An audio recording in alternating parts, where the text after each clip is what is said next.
வணக்கம் ஆஸ்பிரண்ட்ஸ். நீங்கள் எல்லாமே கேட்டுட்டு இருந்த மாதிரி நிறைய பேர் வாட்ஸ்அப் பண்ணியிருந்தீங்க மேம். எங்களுக்கு 9th அண்ட் 10th யூனிட் மட்டும் ரொம்ப இம்பார்ட்டன்ட் கொஷின்ஸ்லாம் கொண்டு வாங்க, அந்த ப்ரீவியஸ் இயர் கொஷின்ஸ் எல்லாமே வந்து மிக்ஸ்டப்பாக வந்து எடுத்துகிட்டு வாங்க அப்படின்னு சொல்லியிருந்தீங்க. ஸோ அதனால் வந்துட்டு இப்போ நம்ம அப்படியே வந்து 12th ஃபாலோ பண்ணிட்டு இருந்தோம். 12th ஹிஸ்ட்ரி அண்ட் தென் வந்து 9th அண்ட் 10th யூனிட் வந்து கவர் பண்ணிருந்தோம். ஸோ அது எல்லாமே அப்படியே வந்து ஸ்டாப் பண்ணி வச்சுட்டு ஹோல்ட் பண்ணிட்டு உங்களுக்கு இம்பார்ட்டன்ட் கொஷின் ஆன்சர் செட் பண்ணிருக்கோம். ஓகேங்களா? இதில் வந்து ஸ்டேட்மெண்ட், க்ரானாலஜிக்கல் அண்ட் தென் வந்து மேட்ச் த ஃபாலோயிங், எம்சிக்யூ எல்லா டைப் ஆஃப் கொஷின்ஸுமே இருக்குது. ஸோ வந்து ப்ரீவியஸ் இயர் கொஷின்ஸுமே ஆட் பண்ணியிருக்கோம். இது வந்துட்டு நம்ம அகாடமி ஸ்டூடெண்ட் பொறுத்த வரைக்கும் நம்ம வந்துட்டு 9th அண்ட் 10th யூனிட் அவங்களுக்கு வந்து பிஜிடிஆர்பி ஃபுல் மார்க் டெஸ்ட்டில் பார்ட் 2 கண்டக்ட் பண்ணோம். ஓகேங்களா? ஸோ ஃபஸ்ட் கொஷின் பாருங்கள். மறுமலர்ச்சி அதாவது ரெனைசான் முதலில் தொடங்கிய நாடு எது? ஏ ஃப்ரான்ஸ், ஜெர்மனி, இத்தாலி, இங்கிலாந்து. மறுமலர்ச்சி முதலில் தொடங்கிய நாடு எது அப்படின்னு பார்த்தீங்கன்னா இத்தாலி. ஓகேங்களா? நெக்ஸ்ட் கொஷின் பாருங்கள். இரண்டாவது கேள்வி. மார்ட்டின் லூதர் தனது 95வது ஆய்வறிக்கைகளை எந்த ஆண்டு வெளியிட்டார்? மார்ட்டின் லூதர் இருக்கார் பார்த்தீங்களா, அவருடைய 95வது ஆய்வறிக்கைகளை, அதாவது 95 தீசஸ் அப்படின்னு சொல்லுவாங்க, எந்த ஆண்டு வெளியிட்டார் அப்படின்னு கேட்டிருக்காங்க. ஓகேங்களா? ஏ 1715, பி 1517, சி 1720, டி 1534. ஓகேங்களா? ஸோ மார்ட்டின் லூதரோட எத்தனை தீசஸ்ன்னு கேட்கலாம், இல்லைனா 95 தீசஸ் வெளியிட்டவர் யார் அப்படின்னு கேட்கலாம். மார்ட்டின் லூதர் எத்தனை ஆய்வறிக்கைகளை வெளியிட்டார்கள், எந்த ஆண்டு வெளியிட்டார், எப்படி வேணாலும் கேள்வி கேட்கலாம். இந்த கேள்வி முன்னாடி எப்படி கேட்டிருந்தாங்கன்னா 1017 மார்ட்டின் லூதர் எத்தனை தீசஸ் வந்து வெளியிட்டிருந்தாங்கன்னு கேட்டுறாங்க. ஐ திங்க் இந்த கொஸ்டின் 2002 ஆர் 3 எனக்கு தெரியல. ஓகேங்களா? ஸோ மூணாவது கொஷின். சோசியலிசத்தின் தந்தை என்று அழைக்கப்படுபவர் A Karl Marx, B Friedrich Engels, C Lenin, D ரூஸ். ஓகேங்களா? ஸோ சோசியலிசம் அப்படின்னா கம்யூனிசம் அப்படின்னு சொல்லுவோம். ஓகேங்களா? அந்த ரஷ்யாவில் சோசியலிசத்தை வந்து பயங்கரமாக பரப்புனது. ஓகே, மார்ட்டின் லூதர், லெனின் இவங்க எல்லாமே அதை தான் ஃபாலோ பண்ணுவாங்க. ஃபஸ்ட்டு முக்கியமானவர் யாருன்னா கார்ல் மார்க்ஸ் தான். ஸோ கார்ல் மார்க்ஸோடைய மார்க்சிசம் தான் வந்து லெனின் வந்து லெனினிசமாக ஃபாலோ பண்ணுவார். எப்போ அப்படின்னு பார்த்தீங்கன்னா 1922களில் 24 அவர் இறந்துருவார் லெனின் அவர்கள். இந்த ரஷ்யன் ரெவல்யூஷனில் இருக்கும்போது போல்ஷ்விக் கட்சிகள்லாம் சொன்ன பார்த்தீங்கன்னா வால்டமிர் லெனின் அப்படின்னு சொல்லியிருப்போம். நெக்ஸ்ட் வந்து கிரென்ஸ்கி அப்படின்னு சொல்லிட்டு 2-3 பேர் சொல்லியிருப்போம். பார்த்தீங்கன்னா அந்த கார்ல் மார்க்சிசமே தான் மார்க்சிசம்லேருந்து லெனினிசமாக ஃபாலோ பண்ணி ஒரு புதிய கட்சியுமே அவங்க உருவாக்க செய்வாங்க. ஓகேங்களா? ஸோ சோசியலிசத்தின் தந்தை என்று அழைக்கப்பட்டவர் யாருன்னு கேட்டால் கார்ல் மார்க்ஸ் அவர்கள். நான்காவது கேள்வி. 1688ஆம் ஆண்டு ரத்தமில்லாத புரட்சி, அதாவது பிளட்லெஸ் ரெவல்யூஷன் எந்த நாட்டில் நடைபெற்றது?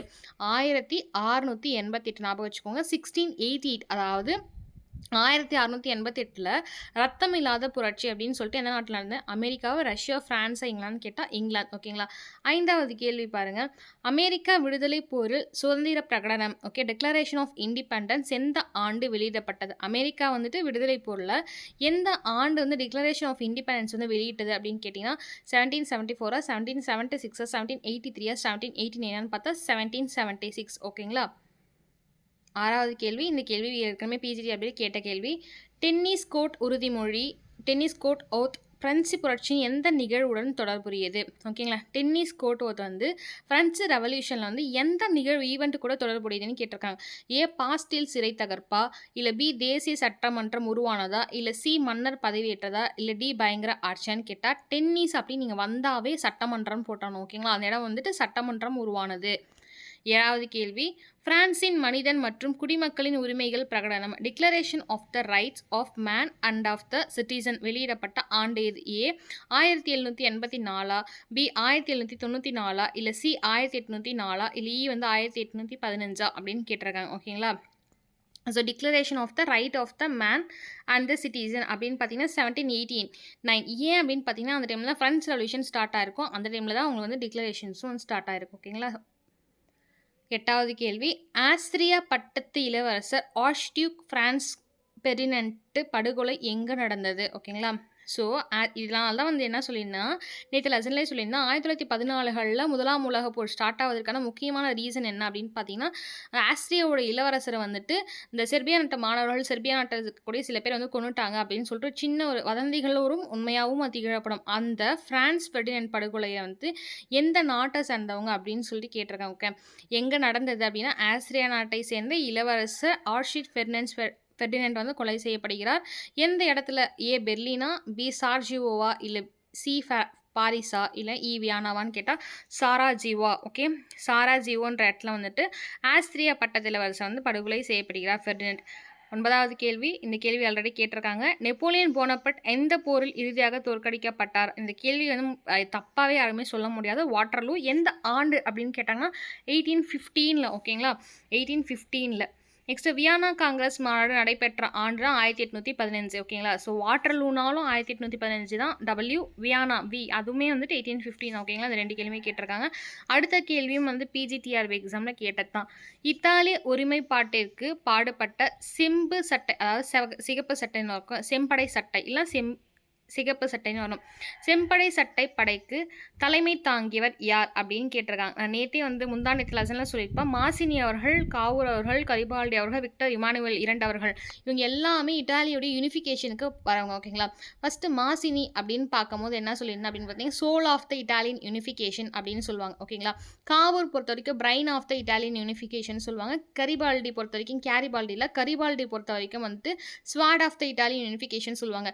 இவங்க 3 பேருமே இருப்பாங்க. அது கரிபால்டி தான் சிகப்பு சட்டை வந்துட்டு இவர் தான் வந்து வழி நடத்துவார். சிசிலி போன்ற அந்த நேபாள்ஸ் இந்த 2 நாடுகளையும் சிசிலியுடைய 2 கிங்டமையும் வந்து பிடிச்சு தன்னுடைய ஆசை திறந்து மக்கள் நலனுக்காகவும் மன்னர் நலனுக்காகவும் வந்துட்டு அவர் பிடிச்ச இடத்த விக்டர் இமானுவேல் II கிட்ட கொடுத்துருவாங்க. ஸோ இவங்க 4 பேர் ஆப்ஷன் இல்லாமல் வேறு யாராக கேட்டு ஜெர்மன் அப்படின்னு கேட்டால் அந்த 4 பேர் ஸ்கிப் பண்ணிட்டு அந்த ஜெர்மனுக்கு யாரோ அவங்க வந்து குறிச்சிக்கோங்க. இப்போ ஜெர்மன் பொறுத்த வரைக்கும் யார் வருவாங்க அப்படின்னு பார்த்தீங்கன்னா, பிஸ்மார்க் அவர்களும், நெக்ஸ்ட்டு கெய்சர், அதாவது கெய்சர்னு சொல்லிட்டு பட்டம் பெற்ற வில்லியம் I அவர்கள், அதுக்கப்புறம் ஜோல்வரின், இவங்கெல்லாம் வருவாங்க. ஓகேங்களா?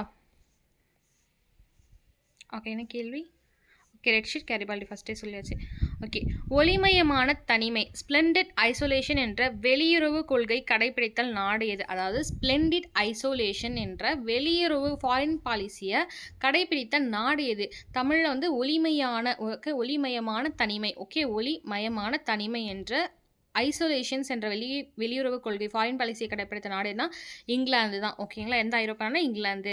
ரஷ்ய புரட்சி 1917ஆம் ஆண்டு எந்த மாதம் நடைபெற்றது அப்படின்னு கேட்டேன். ரஷ்ய புரட்சி பொறுத்த வரைக்கும் 1917ல் 2 டைமே நடந்திருக்கும். பிப்ரவரிலையும் நடந்திருக்கும், அக்டோபர்லையும் நடந்திருக்கும். ஓகேங்களா? ஸோ இந்த இடத்துல ரஷ்ய புரட்சி 1917 எந்த மாதம் அப்படின்றதுல 2மே கொடுக்கலாம். சப்போஸ் உங்களுக்கு வந்து இந்த இடத்துல வந்துட்டு மேபி கொடுக்கலன்னா அக்டோபர் மாதம், அது வந்து போல்ஷ்விக் புரட்சி அப்படின்னு கூட சொல்லுவாங்க. ஓகேங்களா? இப்போ வந்து 10th யூனிட் பார்க்கலாம். போர்கள், சர்வாதிகாரமும் உலக நிறுவனங்களும் அப்படின்ற டாப்பிக்கில் 14th கொஷின் பாருங்கள். முதலாம் உலக போரின் முடிவில் கையெழுத்து இடப்பட்ட மிக முக்கியமான ஒப்பந்தம் இதுதான் வெர்சல்ஸ் ஒப்பந்தம் 1919. நான் முன்னாடியே சொல்லியிருக்கேன். இங்கே மாண்டகு செம்ஸ்ஃபோர்ட் இந்த இடத்துல இங்கே நம்ம நடக்கும் போது, அது வெளியிடும் போது ஐரோப்பா நாடுகளில் வந்து என்ன ஆகும்னா வெர்சலாய்ஸ் ஒப்பந்தம் வந்து நடைபெறும். இதுக்கு அப்படின்னா முதல் உலக போர் வந்து முடிக்கிறதுக்காக, ஏன்னா 1914 ஸ்டார்ட் ஆகி 1918 வந்து என் பண்ணுவாங்க. அது முடிஞ்சு 1918 முடிஞ்சு 1919 வெர்சலாய்ஸ் அப்படின்ற ஒரு ஒப்பந்தம் போடுவாங்க. ஸோ இதோட நம்ம வந்துட்டு முடிச்சிக்கலாம். ஓகே, எந்த வெர்சஸ்னால் என்ன சொல்லுவோம், இவங்க 2 நாடுகள் சும்மா, அதனால் வெர்சலாய்ஸ் இந்த 2 ஒப்பந்தமும் போட்டு ஸ்டாப் பண்ணிக்கலாம் அப்படின்னு சொல்கிறாங்க. ஓகேங்களா? வியன்னா ஒப்பந்தம் ஃபஸ்ட்டே பார்த்துட்டோம். ஓகேங்களா? என்ன இயர் அப்படின்னு சொல்லிட்டு 15 அப்படின்னு பார்த்தோம். பன்னாட்டு சங்கம் நேற்று பார்த்த டாபிக் தான். லீக் ஆஃப் நேஷன் தோற்றுவிக்கப்பட்டதன் முக்கிய பங்கு யாருடையது? உட்ரோ வில்சனா, லூயி ஜார்ஜா, கிளெமென்ஸோ ரூஸ்வெல்ட் அவர்களா அப்படின்னு பார்த்தீங்கன்னா நல்லா ஞாபகம் வச்சுக்கோங்க. யூஎன், அதாவது லீக் ஆஃப் நேஷன்ஸ் இருக்குது பார்த்தீங்களா, அந்த இது தோற்றுவிக்கப்பட்டது யார் அப்படின்னு பார்த்தீங்கன்னா நமக்கு வந்துட்டு உட்ரோ வில்சன் அவர்கள் வருவாங்க. ஓகேங்களா? அதுவே யூஎன்ஓ 1945, அதாவது 2ஆம் உலக போர் முடிஞ்சதுக்கப்புறம் வந்து தோற்றுவிக்கப்பட்டது ரூஸ்வெல்ட் வருவாங்க. ஓகே, அப்போ தான் வந்து என்ன ஆகும்னா அந்த அதிபர், அமெரிக்க அதிபரும் நெக்ஸ்ட் சர்ச்சில் இவங்களாம் வந்து வருவாங்க. பார்த்தீங்கன்னா அந்த இது வந்து கன்ஃபியூஸ் ஆகிக்காதுங்க. லீக் ஆஃப் நேஷன் அப்படின்றத வந்துட்டு யாருன்னா உட்ரோ வில்சன் வருவார். யூஎன்ஓ அப்படின்னு சொல்லும்போது உங்களுக்கு வந்து யாருன்னா ரூஸ்வெல்ட் அவர்கள் வருவார். ஓகேங்களா? 16வது கேள்வி.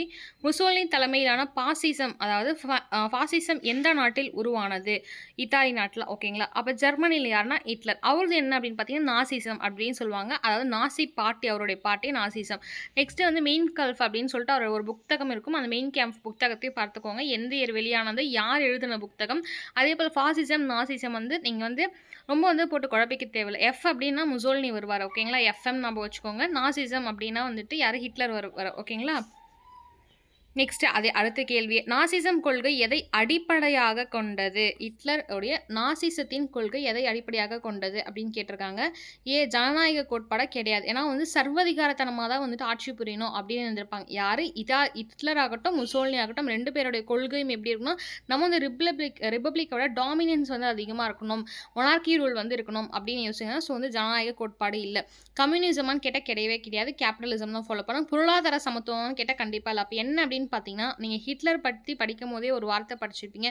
யூதர்களை 1,00,000க்கு மேலான யூதர்களை கொன்று குவித்தார் அப்படின்ற வார்த்தைய நீங்க படிச்சிருப்பீங்க. அப்ப என்னன்னா, இனவாத மேலாதிக்கம், அதாவது ரேசியல் சூப்பர்மேசிய தான் ஃபாலோ பண்ணுவாங்க. ஓகே. அதோடைய அடிப்படையில் தான் நாசிசம் கொள்கையே உருவாகும். அதுக்கடுத்து இது ரொம்ப முக்கியமான கொஷின். இந்த கொஷின் பாருங்க. ஃபர்ஸ்ட் இந்த கொஷின் வந்து கேட்கறதுக்கான ஒரு 90% வாய்ப்பு இருக்கு.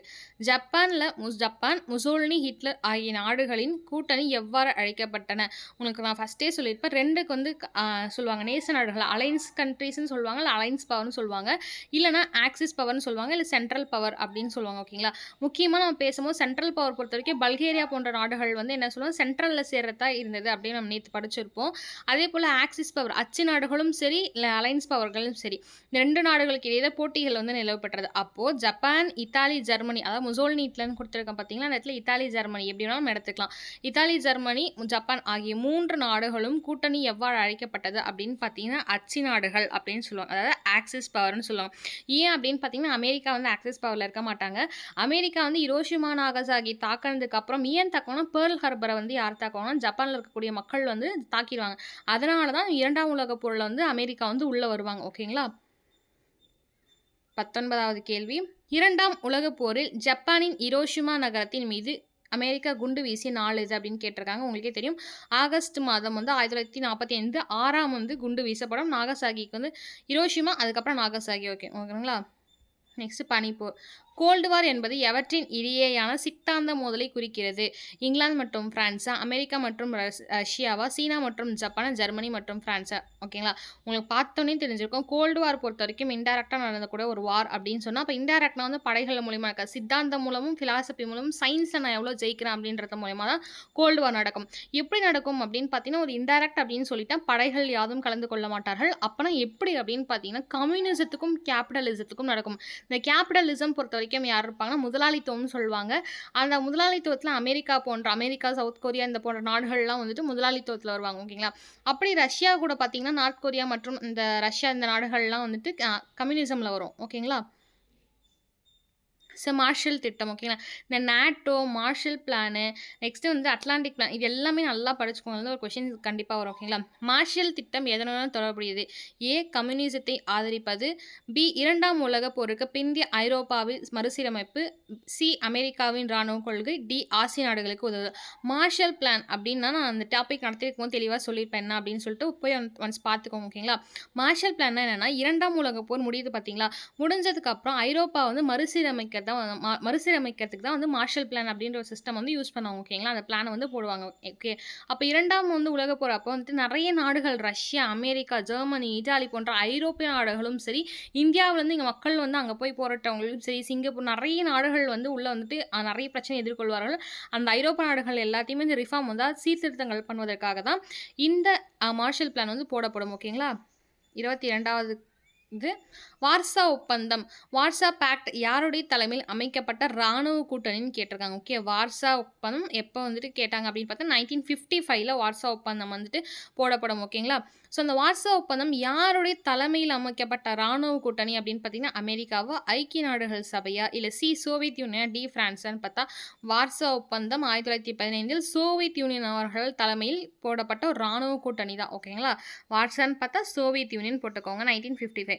பெர்லின் சுவர் எந்த ஆண்டு இடிக்கப்பட்டது? 1985, B. 1981, C. 1991, D. 1985. Okay. Berlin wall எப்போ கட்டப்பட்டதுன்ற கேள்வி வந்துச்சுன்னா 1961. எப்போ இடிக்கப்பட்டதுன்ற கேள்வி வந்துச்சு 1989. இந்த ரெண்டுத்துக்குமே கன்ஃபியூஸ் ஆகிக்காதீங்க. கட்டப்பட்டது 61, இடிக்கப்பட்டது 89. ஓகேங்களா? 24வது கேள்வி. ஐக்கிய நாடுகள் சபை, அதாவது யுஎன்ஓ அப்படின்னு சொல்லுவாங்க. யுனைடெட் நேஷன் ஆர்கனைசேஷன் சொல்லுவாங்க. அந்த மாதிரி இந்த மாதிரி 9th and 10th யூனிட் பொறுத்த வரைக்கும் ஹிஸ்ட்ரியில் வந்து அப்ரிவேஷன்ஸ் வந்து இருக்கும். நேட்டோனா என்ன? North Atlantic Treaty Organisation. நாம்னா என்ன? Non alignment movement. இந்த மாதிரி வந்துட்டு இப்போ யுஎன்ஓ என்ன? United nation organisation. யூஎன் என்ன? United Nations. அப்போ லீக் ஆஃப் நேஷன்ஸ். இந்த மாதிரி நிறைய வந்து சார்க்னா என்ன? G20 பொறுத்த வரைக்கும் ஸோ உங்களுக்கு அந்த 20 கேட்க வாய்ப்பு இல்லை. ஸோ G7 மாநாடு கேட்க வாய்ப்பு இருக்குது. சார்க் வந்து எந்த தலைமையகம் பண்ணாங்க? முதல் எங்கே நடந்தது? லாஸ்ட் எங்கே நடந்தது? அந்த மாதிரி கரண்ட் அஃபேர்ஸில் கேட்கக்கூடிய டாபிக் அப்படின்னு பார்த்தீங்கன்னா, இந்த சார்க்கு, யுஎன்ஓ, G20, G7, அப்புறம் இந்த அறிவியல் பூர்வமான அந்த இதெல்லாம் எங்கெங்கே பண்ணாங்க அப்படின்ற கேட்கறதுக்கு வாய்ப்பு இருக்குது. So 9th and 10th unit பொறுத்த வரைக்கும் நீங்கள் நல்லா பார்த்துக்குவாங்க. ஐக்கிய நாடுகள் யுஎன்ஓ வந்து நிரந்தர உறுப்பினர்கள் அல்லாத நாடு எது? ஓகே. யுஎன்ஓ யுனைடெட் நேஷன் ஆர்கனைசேஷன்ல எந்த நாடு வந்து பெர்மனன்ட்டான மெம்பர்ஷிப் இல்லாத நாடு எது? ஓகே, நல்லா நோட் பண்ணிக்கோங்க. அல்லாத நாடு எது அப்படின்னு கேட்டாங்கன்னா ஜெர்மனி. ஓகேங்களா? என்னது? ஜெர்மனி. அப்போ எந்த நாடுகள் உறுப்பினர்கள்ல இருக்காங்கன்னு பார்த்தீங்கன்னா அமெரிக்கா, ரஷ்யா, பிரான்ஸ் இருக்கு. ஜெர்மனி மட்டும் இல்லை. ஓகேங்களா? ஓகே, நெக்ஸ்ட் பாருங்க. தெற்காசிய நாடுகளின் பிராந்திய கூட்டமைப்பு, அதாவது சார்க் அப்படின்னு சொல்லுவாங்க. கீழே சார்க்கோடைய அப்ரிவேஷன் வந்து எனக்கு கீழே கமெண்ட் பண்ணுங்க. 25th கொஸ்டினுடைய சார்க் அப்ரிவேஷன் கீழே கமெண்ட் பண்ணுங்க. ஓகேங்களா? ஸோ பார்த்து கூட கமெண்ட் பண்ணுங்க. தெரியலாம், பிரச்சனையே இல்லை. அப்போ தான் உங்களுக்கு அட்லீஸ்ட் அந்த மெமரியாச்சும் நிற்கும். ஓகேங்க. இந்த டைமுக்கு 10 டேஸ்க்கு பார்த்து பண்ணுறதுன்றது நீங்கள் யாரும் பண்ண மாட்டீங்க. மேக்ஸிமம் நீங்களே பண்ணிடுவீங்க. ஸோ சார்க் எந்த ஆண்டு நிறுவப்பட்டது? 1985. ஓகேங்களா? எங்கே ஃபஸ்ட்டு வந்து நிறுவப்பட்டது அப்படின்னு சொல்லிட்டு சொல்லுங்கள். ஓகேங்களா? நெக்ஸ்ட்டு கூட்டுற காரணம் பார்க்கலாம். நான் ஏன் வந்து உங்களுக்கு இப்போ ஆன்சர்ஸ் மட்டும் கொடுத்துட்டேன், நான் ஆன்சர்ஸ்லாம் டைப் பண்ண எனக்கு டைம் ஆகும். ஸோ ஆன்சர் மட்டும் டைப் பண்ணியிருக்கேன். ஆப்ஷன்ஸ் எதுவுமே டைப் பண்ணல. இந்த இருக்கு பார்த்தீங்களா? ஆனா என்னன்னா கூற்று ஏ மற்றும் காரணம் ஆர் இரண்டும் சரியானது. காரணம் கூற்றை விளக்குகிறதுன்னு வரும். பி வந்து கூற்று காரணம் ரெண்டுமே சரி, ஆனால் வந்து கூற்று வந்து காரணம் விளக்கவில்லைன்னு வரும். சி பொறுத்த வரைக்கும் கூற்று சரியானது, ஆனால் காரணம் தவறானது. இ பொறுத்த வரைக்கும் கூற்று மற்றும் காரணம் ரெண்டுமே தவறா. ஓகே, கூற்று ஏ தவறானது, ஆனால் காரணம் ஆறு சரியானது. ஓகேங்களா? ஸோ 26வது கேள்வி பாருங்க. ஜெர்மனியின் ஒருமைப்பாட்டிற்காக பிஸ்மார்க் ரத்தம் மற்றும் இரும்பு கொள்கையை பின்பற்றினார். ஓகேங்களா? பிளட் அண்ட் அயன் பாலிசின்னு சொல்லியிருப்போம். ஜெர்மனி ஒருமைப்பாடு, ஓகேங்களா? ஜெர்மனி ஆஃப் யூனிஃபிகேஷன் சொல்லுவோம் பார்த்தீங்களா? அடைவதற்கு ராஜதந்திர பேச்சுவார்த்தைகள் மட்டும் போதாது, இராணுவ பலமும் போர்களும் அவசியம் என அவர் கருதினார். பார்த்தீங்கன்னா ஆனா என்ன அந்த இடத்துல அப்படின்னு பார்த்தீங்கன்னா கூற்று மற்றும் காரணம் ரெண்டுமே சரி, அசர்ஷன் ரீசன் சரி. அசர்ஷன் வந்து கரெக்டாக, ரீசன் வந்து கரெக்டான அசர்ஷனை விளக்குது அப்படின்றது. ஓகேங்களா?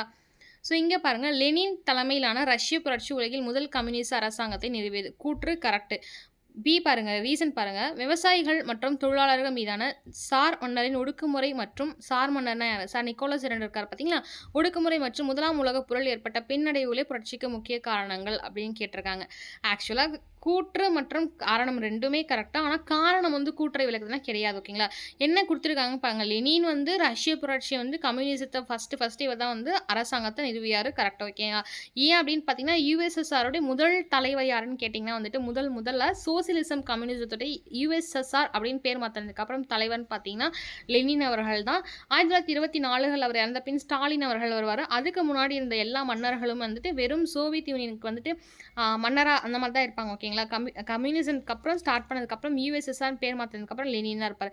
அப்போ இந்த இடத்துல என்ன சொல்கிறாங்கன்னா ரீசன் வந்து விவசாயிகளும் தொழிலாளர்களும் வந்து மீதான சார் மன்னருடைய ஒடுக்குமுறை அதிகமாக இருக்குன்னு சொல்லியிருக்காங்க. அதனால் முதலாம் உலகப் போரில் ஏற்பட்ட பின்னடைவுகளே புரட்சிக்கு முக்கிய காரணங்கள் அப்படின்னு சொல்லிட்டு சொல்லியிருக்காங்க. ஓகேங்களா? அப்போ ரீசன் கரெக்டாக, ஆனால் ரீசன் வந்து கரெக்டாக கூட்டுற விளக்குதானு கிடையாது. ஸோ இந்த இடத்துல வந்து கூற்று வந்து அசர்ஷன் அண்ட் ரீசன் ரெண்டுமே கரெக்டு. ரீசன் அசர்ஷனை விளக்கல. ஓகேங்களா? நெக்ஸ்ட்டு பாருங்கள்.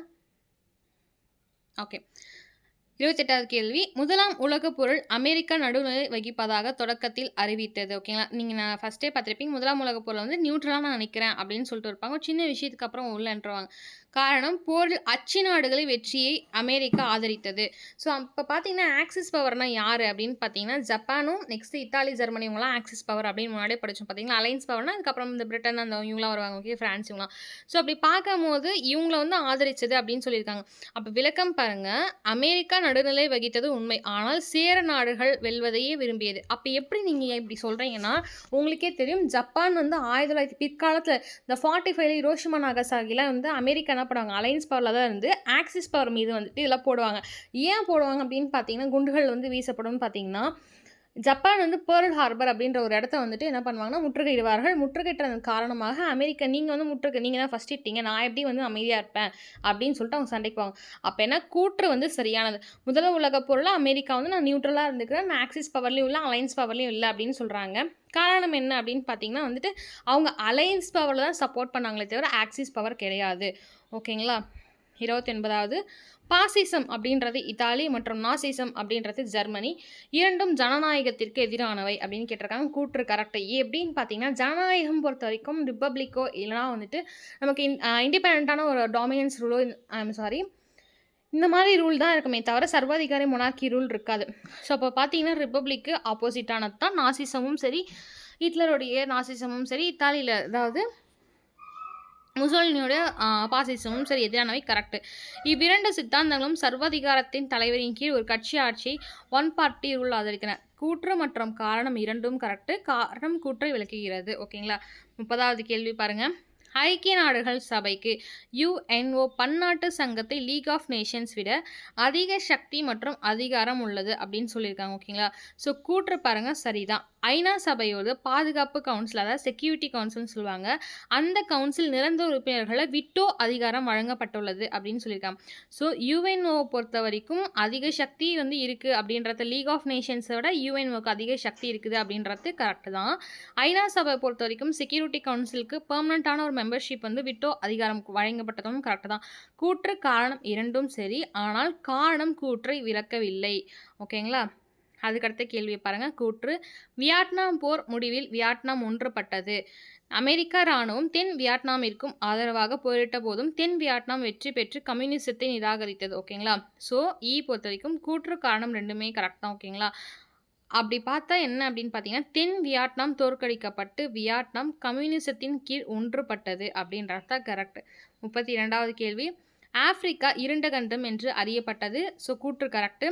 காரணம் பாருங்கள். 19ஆம் நூற்றாண்டு வரை ஆப்பிரிக்காவின் உட்புற பகுதிகள் பற்றி ஐரோப்பிய நாடுகளுக்கு அதிகம் தெரியாததால் இது இருண்ட கண்டம் என்று அணப்பட்டது. ஸோ கூற்று காரணம் ரெண்டுமே சரிதான். ஸோ ஏன் சரி அப்படின்னு பார்த்தீங்கன்னா, சப்போஸ் ஐரோப்பிய கண்டங்களுக்கு ஆப்பிரிக்கா பற்றி இருந்துச்சுன்னா அந்த நாடுகிட்டையும் போயிட்டு போட்டு அவங்கள வந்து இண்டிபெண்டன்ஸ் வாங்குற ஒரு கதை பெருசாக இருக்கும். இன்னுமே போட்டு நிறைய அவங்க வந்து மேபி அவங்க ஒரு சில டெக்னாலஜிஸ் வளரலாம். இப்போ பார்த்தீங்கன்னா ஆப்பிரிக்காவை பொறுத்த வரைக்கும் நிறைய டெக்னாலஜி, கென்யாவை பொறுத்த வரைக்கும் நிறைய வளர்ந்துருக்கு.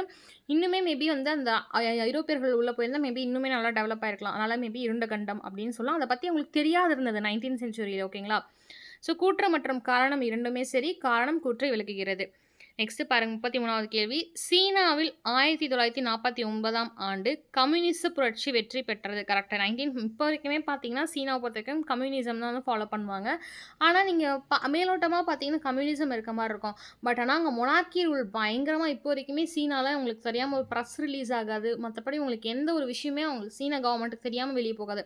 இப்போ இந்த கரோனா டைமில் கூட பாருங்களேன், கரோனாவில் வந்து இத்தனை பேர் இறந்தாங்க, இத்தனை பேர் வந்து இப்படி இருந்தது எல்லாமே வந்து அவங்க என்ன நியூஸ் நமக்கு தரணும்னு நினச்சாங்களோ அதை மட்டும் தான் தெரிஞ்சுக்கிட்டோம். அதை தவிர எத்தனை பேர் எக்ஸ்ட்ரா இறந்தாங்கன்னு கூட நமக்கு தெரியல.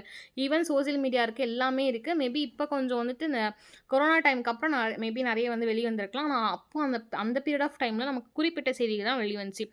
சீனாவை பொறுத்த வரைக்கும் கம்யூனிச புரட்சி வெற்றி பெற்றார்கள். கூற்று கரெக்டு. காரணம் வந்து இந்த வெற்றிக்கு மக்கள் விடுதலை இராணுவத்தை PLA உருவாக்கிய மாசே துங் முக்கிய காரணமாக இருந்தன. மாசே துங் வந்து ரொம்ப முக்கியமான ஒரு. ஓகேங்களா. ஸோ கூற்று மற்றும் காரணம் இரண்டும் சரி, காரணம் கூற்று விளக்குகிறது. 34வது கேள்வி. ஐரோப்பிய யூனியன், அதாவது யூன்னு சொல்லுவாங்க, உருவானதன் மூலம் உறுப்பினர் நாடுகளுக்கு இடையேயான வர்த்தக தடைகள் நீக்கப்பட்டன. ஸோ ஐரோப்பிய யூனியன் வந்து உருவாகுது, அதனால் சில வர்த்தக தடைகள் வந்து நீக்கப்படுது அப்படின்னு சொல்கிறாங்க. கூற்று கரெக்டு. காரணம் பாருங்கள். இது ஒரு ஒற்றை சந்தை சிங்கிள் மார்க்கெட் மற்றும் ஒரு நாணயத்தை யூரோ உருவாக்கும் நோக்கத்துடன் நிறுவப்பட்டது. கூற்று மற்றும் காரணம் இரண்டுமே கரெக்டு. காரணம் கூற்று விளக்குகிறது. 35வது கேள்வி. 2ஆம் உலகப் போரில் இங்கிலாந்துடைய மகிமையற்ற தனிமை, அதாவது ஒளிமயமான தனிமைன்னு சொல்லும்போது ஸ்ப்ளெண்டிட் ஐசோலேஷன், அந்த கொள்கையை பின்பற்றியதுன்னு சொல்கிறாங்க. ஓகேங்களா. நெக்ஸ்ட் இங்கிலாந்து 2ஆம் உலகப் போர் என்பது அமெரிக்கா மற்றும் சோவியத் யூனியனுடன் கூட்டணி அமைத்தது. எவ்வளோ பெரிய ஒரு பொய் பார்த்துக்கோங்க. வந்து பாருங்கள் விளக்கம். மகிமையற்ற தனிமை 1ஆம் உலகப் போருக்கு முன் கைவிடப்பட்டது. ஓகேங்களா. நான் முன்னாடியே ஒரு கொஸ்டின் சொல்லியிருப்பேன். ஸ்ப்ளெண்டிட் ஐசோலேஷன் அப்படின்றத இங்கிலாந்து ஃபாலோ பண்ணாங்க. ஆனால் 2ஆம் உலகப் போரில் ஃபாலோ பண்ணாங்கன்னா கிடையாது. ஃபஸ்ட்டு உலகப் போர் ஸ்டார்ட் ஆகிறதுக்கு முன்னாடி வந்து அதை கைவிட்டுருவாங்க. ஓகேங்களா. ஸோ 2வது உலகப் போரில் வந்து இங்கிலாந்தோட போய் அமெரிக்கா கூட்டணி எப்பயுமே அடிச்சுக்கிறன்ட்டு அவங்க 2 பேரும். ஸோ அவங்க கூட வைப்பாங்களான்னு கேட்டால் கிடையாது. ஓகேங்களா. ஸோ பாருங்கள், இது ரெண்டுமே தப்பு தான். ஓகேங்களா.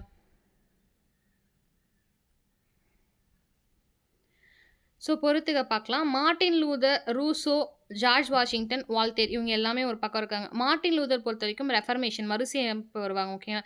ரூசோ பொறுத்த வரைக்கும் சமூக ஒப்பந்த கோட்பாடு. ரூசோ என்ன? சமூக ஒப்பந்த கோட்பாடு. ஜார்ஜ் வாஷிங்டன் பொறுத்த வரைக்கும் அமெரிக்கா விடுதலை போர். வால்டேர் பொறுத்த வரைக்கும் பிரெஞ்சு புரட்சி. ஓகேங்களா. ஸோ மார்ட்டின் லூதர்னு பார்த்தாவே உங்களுக்கு என்ன தெரிஞ்சிடும்? மறுசீரமைப்பு தெரிஞ்சிடும். அப்போ வந்து 1க்கு 3 எங்கே இருக்குது? ஏ தான் ஆன்சர். ஓகேங்களா. நீங்கள் ஈஸியாக படிச்சுக்கலாம். ஸோ மார்ட்டின் லூதர் தெரியலனா கூட உங்களுக்கு வாஷிங்டன் தெரிஞ்சிடும். வாஷிங்டன் யார்? அமெரிக்கா விடுதலை போர். அப்போ 3க்கு 1 ஒரே ஒரு இடத்துல தான் இருக்குது. ஏ கரெக்டு. நெக்ஸ்ட் பாருங்கள். 3 பேரரசுகள் கூட்டிணைவு.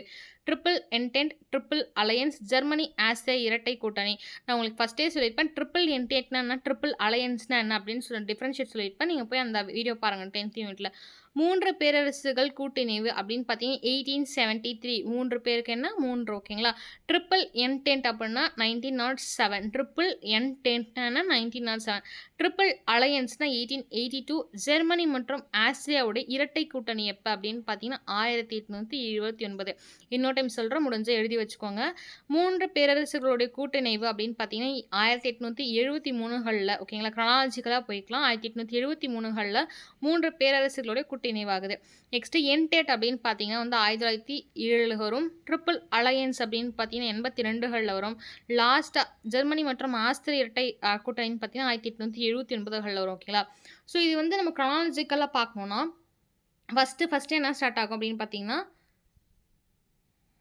ஓகே லாஸ்ட்டாக என்ன அப்படின்னு பார்த்தீங்கன்னா 3 பேரரசுகள் கூட்டணி பார்த்தீங்கன்னா அதான் ஃபஸ்ட்டு ஸ்டார்ட் ஆகும் 1873 அப்படின்னு சொல்லுவோம் ஓகேங்களா.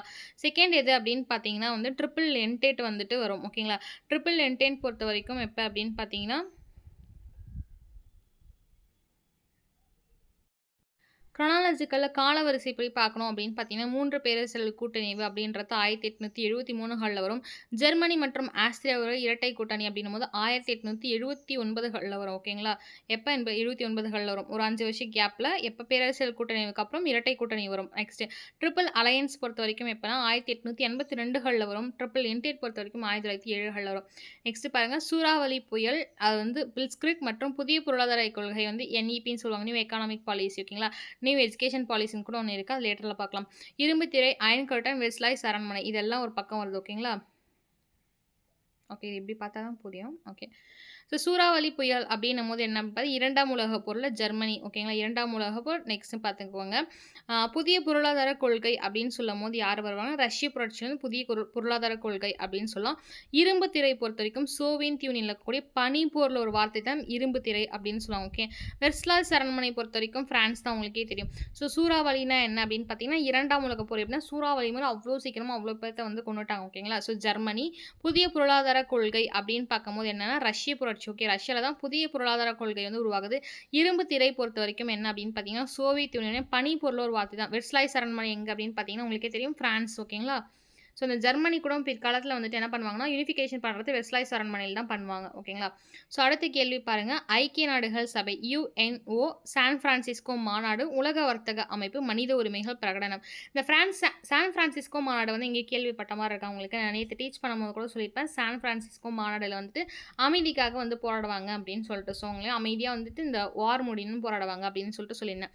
ஸோ ஐக்கிய நாடுகள் சபை பொறுத்த வரைக்கும் அக்டோபர் மாதம் 24ஆம் தேதி 1945 நேற்றே சொன்னேன். ஸோ யுனைடெட் நேஷன் ஆர்கனைசேஷன் 2ஆம் உலகப் போருடைய முடிவுகளை அமைதியாக எல்லா நாடுகளும் ஒத்துழைக்கணும் அப்படின்றதுக்காக ஸ்டார்ட் பண்ணுவாங்க ஓகேங்களா. So October 24, 1945. So San Francisco பொறுத்த வரைக்கும் ஜூன் மாதம் 26ஆம் தேதி 1945 இதுவும் 2ஆம் உலகப் போர் அப்போ தான் ஸ்டார்ட் பண்ணுவாங்க. எப்போது சான் பிரான்சிஸ்கோ ஜூன் 26, 1945.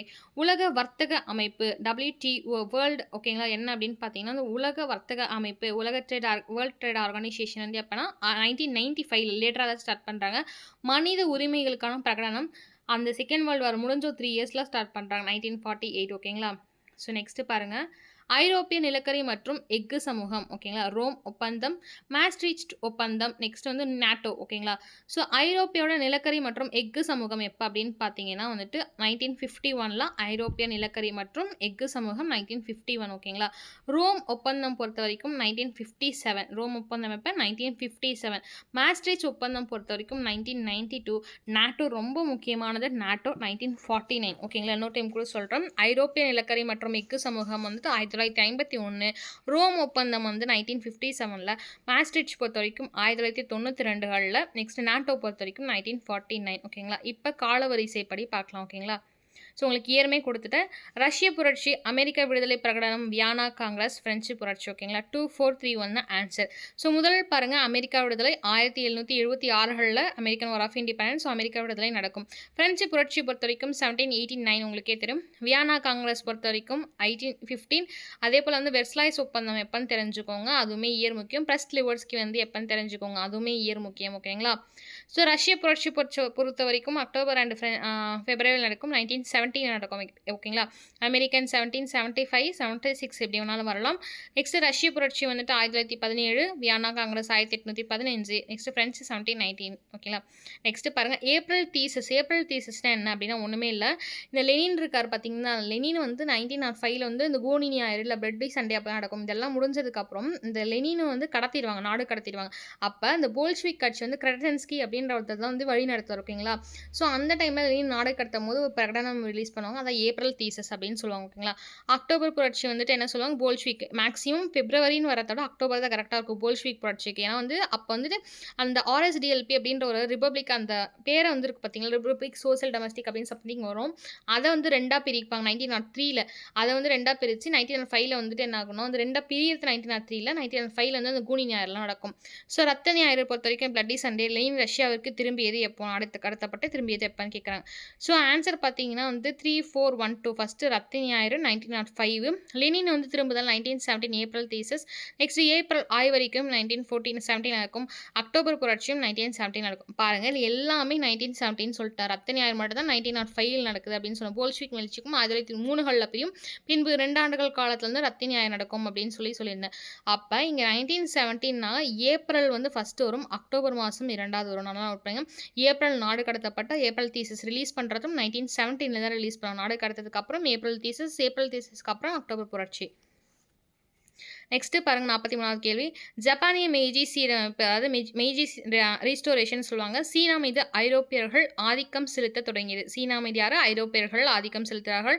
முதல் அபினிய போர், சூயிஸ் கால்வாய் திறப்பு. சூயிஸ் கால்வாய் திறப்பு ரொம்ப முக்கியமான விஷயம். பார்த்தீங்கன்னா வந்துட்டு 3124 தான் ஆன்சர். முதல் அபினிய போர் வந்து எப்போ நடக்குது அப்படின்னு பார்த்தீங்கன்னா 1839 42 அப்பினிய போர் வந்து நடக்குது. ஓகே. அப்பினிய போர் எப்போ, 1839 42. மெய்ஜியோடைய சீரமைப்பு எப்போ அப்படின்னு பார்த்தீங்கன்னா 1868. எப்போ, 1868. அதுக்கடுத்த ஒரு வருஷத்தில் சூயிஸ் கால்வாய் திறப்பு நடக்குது. சீனா மீது வந்து என்ன பண்ணுறாங்கன்னா வந்து ஐரோப்பா வந்து ஆதிக்கம் செலுத்துகிறாங்க. ஓகேங்களா.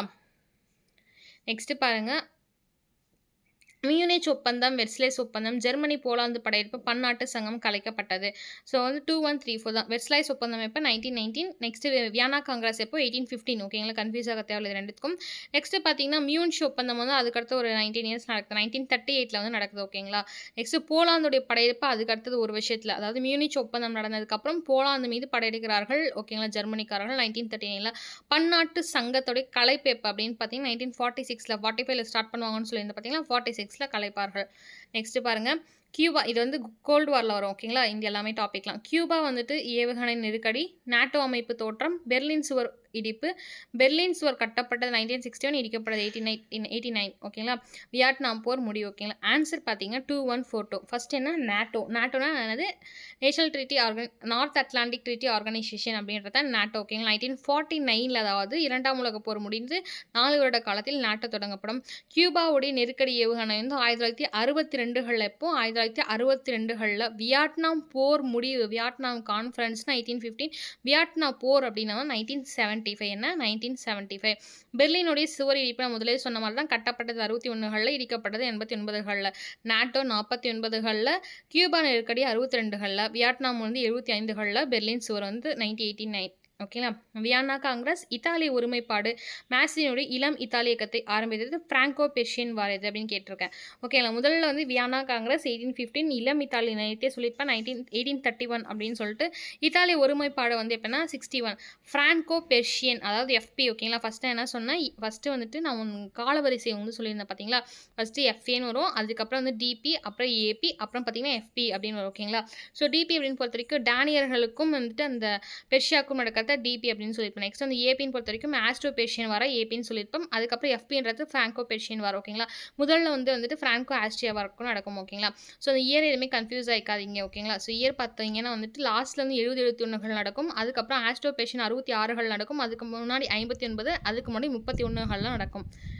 நெக்ஸ்ட் பாஸ்டின் சிறை தகர்ப்பு ரொம்ப முக்கியமான விஷயம். ஓகேங்களா. பாஸ்டின் சிறை தகர்ப்பு மன்னர் லூயி 16 மரண தண்டனை, பயங்கர ஆட்சி, ரெயின் ஆஃப் டெரர் முடிவுக்கு வந்தது. பிரான்ஸ் மனித உரிமை பிரகடனம். ஓகேங்களா. ஆன்சர் பார்த்தீங்கன்னா 4123. ஓகேங்களா. இதில என்ன பார்த்தீங்கன்னா, மனித உரிமைகளுக்கான பிரகடனம். ஃபிரெஞ்ச் ரெவல்யூஷன் நடக்குது பார்த்தீங்களா, அப்ப தான் மனித உரிமைக்கான பிரகடனம் நடக்குது. எப்பன்னு பார்த்தீங்கன்னா, ஆகஸ்ட் மாசம். நெக்ஸ்ட்டு பாஸ்டில் சிறை தகர்ப்பும் அதே வருஷத்துல தான் ஜூலை மந்த் நடக்குது. ஓகேங்களா. ஸோ பாருங்க லூயியோட மரண தண்டனை பொறுத்தவரைக்கும் 1793ல ஜனவரில நடக்குது. ஓகேங்களா. அதுக்கப்புறம் பயங்கர ஆட்சி முடிவு 1794ல ஜூலைல நடக்குது. வெயிட் பண்ணுங்க. ஆக்சுவலா இந்த கொஸ்டின் வந்துட்டு மேபி தப்பா இருக்க வாய்ப்பு இருக்குன்னு நெனைக்கிறேன். ஸோ இந்த கொஸ்டின் வந்துட்டு நான் அப்புறமா வந்துட்டு டிஸ்கிரிப்ஷன்ல போடுறேன். இது முடிச்சுட்டு வீடியோ முடிச்சுட்டு. ஏன்னா ஃபர்ஸ்ட்டு வந்து பாஸ்டின் சிறை தகர்ப்பு வரும். அதுக்கப்புறம் மரண தண்டனை வந்து லேட்டரா வரும். பயங்கர ஆட்சி வந்து லாஸ்ட்டா எனக்கு தெரிஞ்சு 1423 நெனைக்கிறேங்க ஆன்சர். நான் செக் பண்ணிட்டு சொல்றேன். கம்யூனிசத்தின் வீழ்ச்சி, ஐரோப்பிய பொருளாதார சமூகம், இஇசி தோற்றம், ஆசியன் அதாவது ஏஎஸ்இஏஎன் அமைப்பு உருவாக்கம், சோவியத் யூனியன் கலைப்பு. என்ன ஆன்சர் பார்த்தீங்கன்னா 2314 ஓகேங்களா. ஸோ ஏஎஸ்இஏஎன் அப்படின்னு பார்த்தீங்கன்னா வந்துட்டு 1967ல உருவாகுது. ஓகேங்களா. ஆஷியன் எப்போ ஏஎஸ்இஎன் வந்துட்டு 1967ல கம்யூனிசத்தோடைய வீழ்ச்சி வந்து 90s இயர்லி 90ஸ்லேயே வந்து வீழ்ச்சி அடைந்தது. 90 காலகட்டத்தில. சோவியத் யூனியனுடைய கலைப்புன்னு பார்த்தீங்கன்னா 1991ல ஓகேங்களா. ஜப்பானிய போர் குற்றவாளிகளுக்கு மீதான டோக்கியோ தீர்ப்பாயம். இரண்டாம் உலகப் போர் முடிவு 1945ல ஐநா சபை சார்ட்டர் கையெழுத்து எப்போ, நாசிசம் தோற்றம் எப்போ அப்படின்னு கேட்டிருக்காங்க. 4231 ஓகேங்களா. ஆன்சர் என்ன 4231 ஓகேங்களா. அதான் ஆன்சர். ஸோ நாசிசம் தான் ஃபர்ஸ்ட். ஏன்னா வந்து சான்சலராக வந்து ஹிட்லர் எப்போ ஆயிருப்பாருன்னா 1933ல வந்து ஹிட்லர் வந்து சான்சலராக ஆயிருப்பார். ஸோ வந்து ஃபர்ஸ்ட் என்னன்னா நாசிசமுடைய தோற்றம் 1933. இரண்டாம் உலகப் போர் வந்து செப்டம்பர் மாதம் உங்களுக்கே தெரியும். ஸோ அந்த ஹிரோஷிமா நாகசாகில அந்த ஆகஸ்ட் மாதம் முடியும். ஸோ செப்டம்பரில் வந்துட்டு உங்களுக்கு டோட்டலாக இரண்டாம் உலகப் போர் முடியும் 1945ல. ஐநா சபை வந்து என்ன ஆகும் அப்படின்னு பார்த்தீங்கன்னா வந்து ஜூன் மாதம் 1945ல வந்து ஐநா சபை வந்து கையெழுத்து வரும். நெக்ஸ்ட் டோக்கியோ தீர்ப்பாயம் வந்து 1946 to 48 ஓகேங்களா. ஸோ இந்த இடத்துலையுமே பாருங்க சின்ன மிஸ்டேக் இருக்குது. ஆக்சுவலி நாசிசம் பார்ட்டி கரெக்ட் தான். இரண்டாம் உலகப்போர் செப்டம்பரில் வந்துட்டு அதுக்கு அடுத்தது என்ன ஐநா சபை கழுத்துக்கு அப்புறம் தான் வந்து செப்டம்பரில் வர மாதிரி கொடுத்துருக்காங்க. ஓகே இது செக் பண்ணி சொல்லலாம். லாஸ்ட் கொஷின் ரொம்ப முக்கியமான கொஷின். ஆஸ்ட்ரோ பெர்ஷியன் வார் எப்போ அப்படின்னு சொல்லியிருந்தா வியன்னா காங்கிரஸ் 1815, ஆஸ்ட்ரோ பெர்ஷியன் வார் 1966 நடக்கும். நெக்ஸ்ட் வந்து பிரான்கோ பெர்ஷியன் வார் ஓகே எஃப்பி வார். நெக்ஸ்ட் டென்மார்க் போர். இது தயவு செஞ்சு நல்லா வந்து எக்ஸ்பெக்டேஷன் கொஷின்ஸ் இதெல்லாம் வந்து க்ரானாலஜிக்கலில் கேட்கலாம், கூட்டில் கேட்கலாம், இயராக டேரெக்டாக கூட கேட்கலாம், மேட்ச் த ஃபாலோயிங்லையும் கேட்கலாம். இந்த கொஷின் தயவு செஞ்சு நல்லா மெமரி கூட பண்ணிக்கோங்க. வியன்னா காங்கிரஸ் பொறுத்த வரைக்கும் 1815, டென்மார்க் போர்கள் பொறுத்த வரைக்கும் 1864, ஆஸ்திரிய பிரேஷிய போர் பொறுத்த வரைக்கும் 1865, பிராங்கோ பெர்ஷிய போர் பொறுத்த வரைக்கும் 70 to 74 ஓகேங்களா. 70 to 71. ஸோ இந்த Franco Persian war, Austro Persian war, Dano Persian war, next வந்துட்டு Franco Austrian war, Vienna Congress, வெஸ்ட்லாய்ஸ் காங்கிரஸ், ட்ரீட்டி ஆஃப் ஆகஸ்ட்டில் ட்ரீட்டி போடுவாங்க ஓகேங்களா. ட்ரீட்டி ஆஃப் பிஸ்டோக் அந்த ஒரு ட்ரீட்டி. நெக்ஸ்ட் நிறைய ட்ரீட்டிஸ் வந்து 9th and 10th யூனிட்ல வரும். அது எல்லாமே படிச்சுக்கோங்க ஓகேங்களா. ட்ரீட்டி மட்டும் தயவு செஞ்சு அந்த மிஸ் பண்ணிடாதீங்க. நிறைய ட்ரீட்டிஸ் வருங்க ஓகேங்களா. பேர்கள்லாம் நல்லா படிச்சுக்கோங்க. லெனின், வால்டமீர், அதுக்கப்புறமேட்டுக்கு பிஸ்மார்க், ஜுவால்வரின் என்னென்னலாம் பேர் வருதோ அவங்க என்னென்ன பண்ணாங்க, சீர்திருத்தங்கள் என்ன நடந்துச்சு, அவங்க கம்யூனிசம், கேபிட்டலிசம் இதெல்லாம் படிச்சுக்கோங்க. ஸோ 9th and 10th பொறுத்த வரைக்கும் ரொம்ப ரொம்ப ரொம்ப ரொம்ப இயர் வைஸான இம்பார்ட்டன்ட் கொஷின்ஸ் எல்லாமே பார்த்துட்டோம். So 10th and 9th unit வந்து இன்றைக்கி நாளைக்குள்ளே முடிச்சிடலாம் ஓகேங்களா. அது மட்டும் இல்லாமல் நம்ம வந்துட்டு ஒன் டே மாரத்தானாக வந்துட்டு ஒரு யூனிட்டில் 10 யூனிட்டும் சேர்த்து ஒன் டே மாரத்தான் பார்ப்போம். மேபி அதை நாளைக்கு கூட இருக்கலாம். உங்களுக்கு முன்கூட்டி சொல்கிறேன் இன்றைக்கி ஈவினிங் கிளாஸில் மேபி நாளைக்கு ஸ்டார்ட் பண்ணுறோமான்ட்டு. ஸோ அப்படி இருந்தால் நாளைக்கு எல்லாமே வந்து ஜாயின் பண்ணிக்கோங்க. மேபி லைவில் போடுறோமா இல்லை அப்படியே வந்து வீடியோஸை 1 hour பிரேக் விட்டு வீடியோஸை அப்லோட் பண்ணுறோமான்றத நான் ஈவினிங் சொல்கிறேன். ஏன்னா அகாடமி ஸ்டூடெண்ட்ஸ் கேட்டுகிட்டே இருந்தாங்க, மேம் ப்ளீஸ் மேம் நீங்கள் வந்து இந்த மாதிரி ஒன் டே மாரத்தான் போடுங்க, எங்களுக்கு ஒரு நாள் ரிவிஷன் பண்ணுறதுக்கு கரெக்டாக இருக்கும் அப்படின்னு கேட்டாங்க ஓகேங்களா. ஸோ டிஎன் டெட் பொறுத்த வரைக்கும் விஜயதசமிக்கு இன்றைக்கி ஆஃபர் கொடுத்துருக்கோம். ஸோ அனைவருக்கும் எஸ்எஸ்சிஸ்டி அகாடமி சார்பாக விஜயதசமி வாழ்த்துக்கள். இன்னும் வந்து ஒரு 10 நாட்கள் வந்து 9 நாட்கள் தான் உங்களுக்கு இருக்குது. நல்லா வந்து ரிவிஷன் பண்ணிக்கோங்க அந்த டைமில் ஓகேங்களா. ஸோ கொஷின் ஆன்சர்ஸ்லாம் நிறைய கொடுத்துருப்பாங்க, எல்லாத்தையும் ரிவிஷன் பண்ணிக்கோங்க ஓகேங்களா. ஸோ ஃபுல் மார்க் டெஸ்ட்டு வந்து இப்போ 6 ஃபுல் மார்க் டெஸ்ட் வந்து நம்ம அகாடமி ஸ்டூடெண்ட் எழுதிட்டாங்க. இன்னும் 4 தான் வந்து ஃபுல் ரிவிஷன் டெஸ்ட் இருக்குது ஓகேங்களா. ஸோ நன்றி ஆஸ்பிரண்ட்ஸ், விஜயதசமி வாழ்த்துக்கள். நீங்களும் உங்கள் குடும்பமும் நலமாக வாழ்க வாழ்த்துகிறேன். நன்றி வணக்கம்.